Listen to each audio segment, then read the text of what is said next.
Alright, so every artist starts out with actual dog shit on paper. Today I'm gonna show y'all my dog shit on paper. I'm gonna show you how I got from this to this. We digging back into the old days for these, bro. We going way back today. Would you look at that? 11-year-old Sophia. I was Picasso from the damn start. You can see the way I instantly regretted drawing the space around the astronaut. Still made a bit of an attempt here. I just gave up. Mind you, I was 12 when I made this shit. I'm 19 now. Do with that information what you will. Girl, what the? Aside from the fact that she has a mustache, I'm just wondering why all the blood droplets have boners. Look at how happy they are. Lord. Oh my god. Me and who, for real? Oh my god, my painting era. I was also around 12 when I made this. This was the first thing I ever made that was like kind of according to what I saw in my head. So I was really proud of this one. He looks traumatized. Yo! This was also when I was 12. Bro, Squidward's wearing makeup. Oh my god, Sandy. She looks like she's seen some shit, man. Ah, yes, my half-assed attempt at drawing Kaneki. Thank god I re-attempted years later. Yo, I was like experimenting with shading and stuff. This was also when I was 12. The hair low-key kinda cool though. It almost makes up for the fact that she has cups for feet. This was 2017?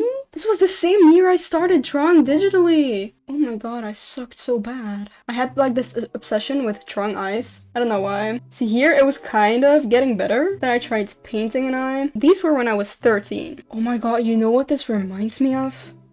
And then I got a drawing tablet for my 14th birthday. And this was the first thing I ever drew. I even called it Anime Girl is Life. Bro, I was so based back then. Then I discovered Ross Draws, my art father, the person I learned most of my skills from when I first started. And from that moment on, I started actually becoming kinda good. Like, you can see the influence he had on the way I drew my faces and on the way I painted. I even started to like understand anatomy a little bit here. Yo, I was like a huge Ross Draws fangirl, bro. I even drew like his little original character. Look at that. But even though I was getting better, that didn't mean I didn't still suck. Girlie's wrist is about to snap in half. See, if I posted this Vicky in my style on my TikTok right now, I would lose like half of my following. People said this looked like an emoji and I can see that. But even though I sucked ass at drawing things out of my mind, I was pretty damn good at copying pictures. This was my first ever drawing that I made with professional colored pencils. This drawing actually went like viral-ish on Twitter in 2019. It made me open my commissions, but I was like incredibly unprepared. I charged $7 for this one. Yeah, I made a bunch of Jimin's, bro. I drew like a bunch of BTS fan art. So yeah, I was like good at copying stuff. But to train my visual library and actually become better at doing stuff out of my head, I started sketching a bunch of random stuff to practice. And I mostly did that during classes when I was bored out of my mind in high school. I studied anatomy, a bunch of faces, perspective, figure drawing, compositions. Yeah, I did pretty much anything except for pay attention to my classes. Of course, a bunch of eyes. Can you tell I hated high school? Now, it was because I didn't do anything for school that I started to get better at art. This was the first drawing I ever made in Photoshop. I spent a lot of time experimenting. Obviously, I still sucked. See, this is what happens when you experiment with textures a little too much.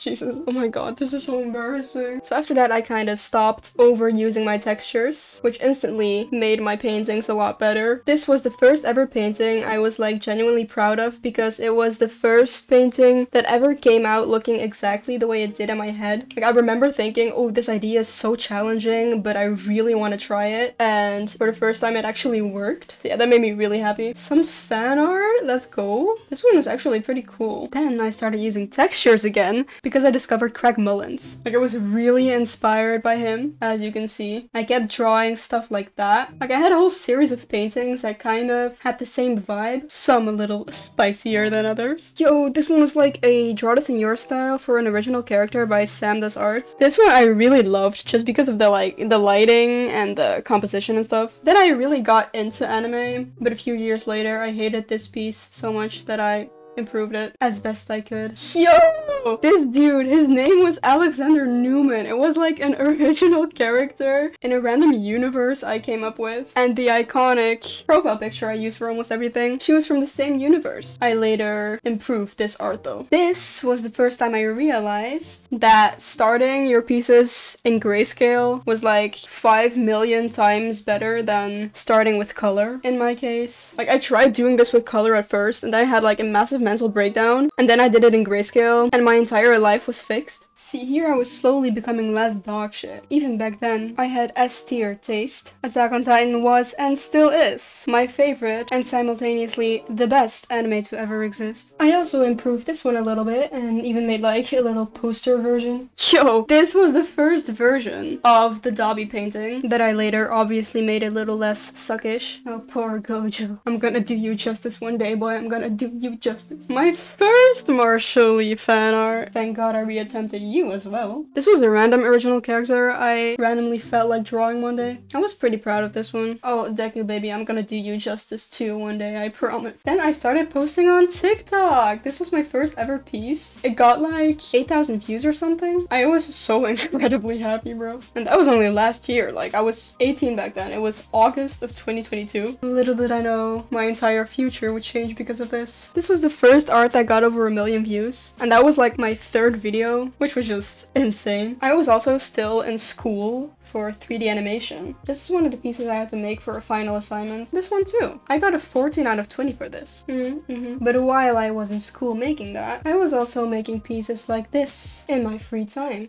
You know what's kind of funny about this? Around the time I made art like this with like a bunch of textures, I discovered League of Legends splash paintings. And in my brain, I immediately confirmed that Riot Games splash art is peak art and that that's the best form of art to ever exist, in my opinion. But I still told myself, nah, I'm happy with this kind of painting style. This will be enough forever. It obviously wasn't. I decided to start challenging myself with more realism and less use of messy textures, and I slowly grew into drawing stuff like this and this. You know what's actually really funny about this piece? The only reason I made this was because when I first went to college, there was this guy in my class who I thought was cute, and I didn't even know his name, but all I knew was that he liked Tokyo Ghoul, and he asked me to make a painting of Kaneki. So without hesitation, I just made that the same day. So yeah, if you want a free commission, just become my crush. So yeah, pretty much anything I made after that was stuff I posted on TikTok. You guys created a path for me that I do not plan on leaving, ever, not even in a million years.